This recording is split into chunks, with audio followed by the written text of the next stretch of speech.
All right, thanks, Ballant. Time now 11:16 here on a Tuesday morning. Also time for In the Know. The Osher Lifelong Learning Institute at Bradley University in Peoria is not your typical college program, even though it is associated with BU. With nearly 1,200 members interested in continuing to learn no matter what their age, the newest fall session is sure to be a success. We have OLLI President Deb Clay and Executive Director Catherine Lawless both here in studio to share a little more information for you folks at home. Good morning to both of you. Hey, good morning. It's great to be here. It's great to see both of you. Now, we have talked about OLLI before, but I always like to say, for those who may not be familiar or are learning about it for the first time, if you had to kind of summarize the offerings, how would you describe it?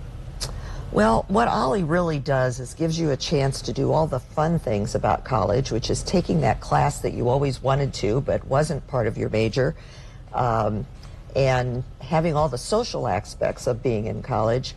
No tests, no stress. So it's great. I love the sound of that already. Oh my gosh. And this is primarily geared toward a certain demographic, let's just say, right?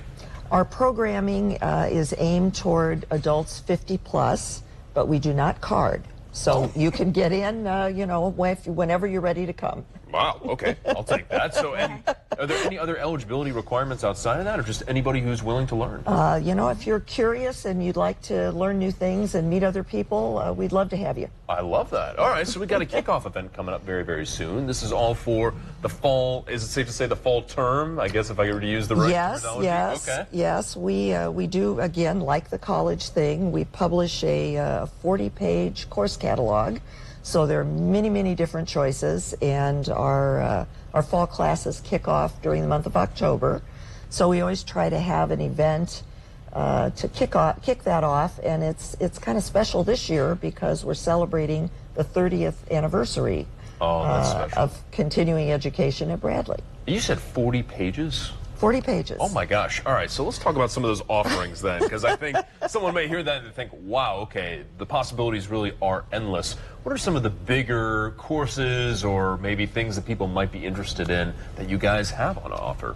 Well, we have, like Deb said, we have the typical classes that can be anything from a class on geology or the archaeology of Galilee or something on calculus to a study group where they might dive into the political elections, or they might do a travel trip to visit the sanitary district. So there's really, between the study groups and the classes and the learning trips, we have a little bit of everything. There are field trips involved too? Oh yeah. Oh my gosh, this really is the whole school experience. Okay, I feel like they're going to tell me there's chocolate milk available during lunch as well. All right, so I do want to ask too, because this is obviously something that I think a lot of people are going to find interesting when it comes to catering to their specific needs. Is there maybe something that each of you really love that you guys have to offer, something that's very personal for you guys that sticks out? Well, the thing I enjoy the most, I think, are the study groups, because they're a smaller group of usually 20 or less people, and you really get to kind of dive into some topics, and it's very participation, discussion based. And we always have somebody great leading the study group, but the other members are also super interesting. So I find those to be great, and I've done some on film. I've done some on history, I've done some medical ones, a lot of different topics that we cover. Absolutely. Now, I will say we threw up some information there on the screen, but if there's any good resource online for people to check out, what would that be? Bradley.edu/OLLI, OLLI. That is our website with all the information. Easy to remember. All you need is Bradley and OLLI. Just put it in the URL bar and you're there. Thank you both so much for coming in to talk about this. And I wish you the best of luck for the new fall term. I think that you guys are going to have a really good turnout this year. It's going to be a fun year. Absolutely. All right. And of course, thank you. You as well. And if you want to check out more information about this, you can go to 25newsnow.com, where you can also enter some information, or if you or someone you know want to talk about something awesome like this on In the Know. Got the information there on your screen as well. We'll be back to talk about that poll question of the day in just a little bit. 11:20 now.